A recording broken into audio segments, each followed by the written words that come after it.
Assalamu alaikum wa rahmatullahi wa barakatuh. Ce petit symbole indique au lecteur qu'il est interdit de s'arrêter à cet emplacement. La taqif fi hadha al-mawdi'a.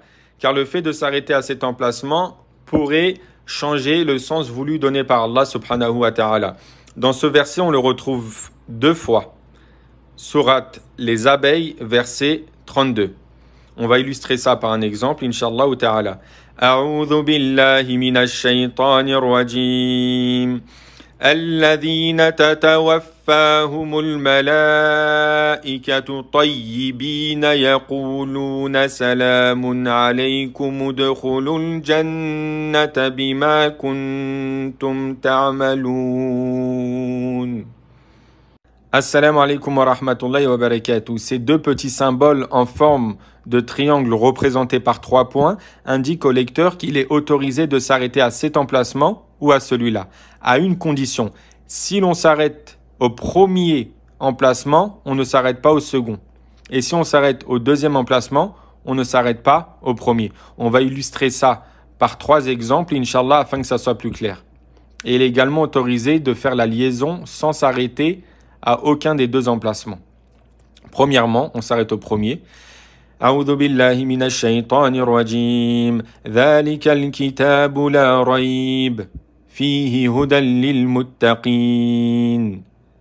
Deuxième façon, ذلك الكتاب لا ريب فيه هدى للمتقين.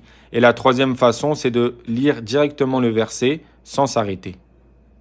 Assalamu alaikum wa rahmatullahi wa barakatuh. Alors aujourd'hui, Inch'Allah, nous allons expliquer le rôle de ce petit symbole qu'on retrouve dans le Coran, qu'on appelle sili. Il indique qu'il est autorisé au lecteur de faire un arrêt entre le mot qui le précède et le mot qui le suit. Cependant, la liaison est meilleure. Faire la liaison entre le mot qui le précède et le mot qui le suit est meilleur et préférable. Du coup, on va illustrer ça par 2 exemples. Premièrement, sans liaison, qui est la façon la moins préférable, et deuxièmement, avec liaison, qui est la façon préférable.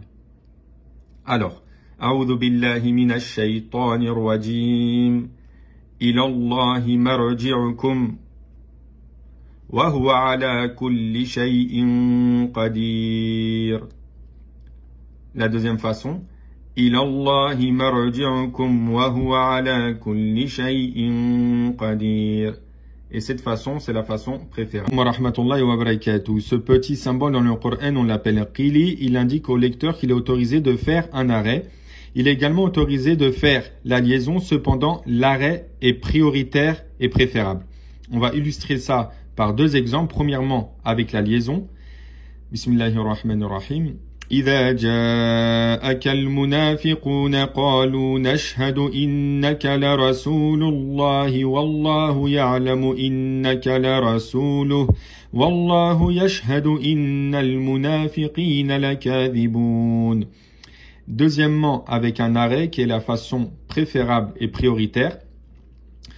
إذا جاءك المنافقون قالوا نشهد إنك لرسول الله والله يعلم إنك لرسوله والله يشهد إن المنافقين لكاذبون. Wa rahmatullahi wa barakatuh. Ce petit symbole dans le Coran, c'est un jim, qui est la première lettre du mot jaiz, qui signifie autorisé. Il indique au lecteur qu'il est autorisé de faire un arrêt à cet emplacement, ou bien de faire la liaison, sans que l'un ne soit prioritaire sur l'autre. Tu as le choix entre l'arrêt ou la liaison. On va illustrer ça par 2 exemples, Inch'Allah ta'ala, pour que ça soit un peu plus clair. A'udhu billahi minash shaytanir rajim. أأنتم أشد خلقا أم السماء بناها.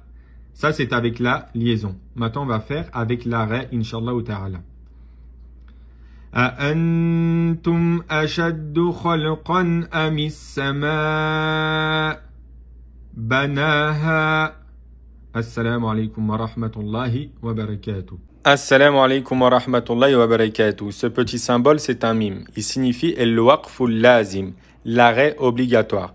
Lorsque tu le retrouves, il est impératif de t'arrêter. Car le fait de faire la liaison entre ce qui vient avant et ce qui vient après pourrait totalement altérer le sens du verset. On va illustrer ça par un exemple, Inch'Allah, afin que ça soit plus clair.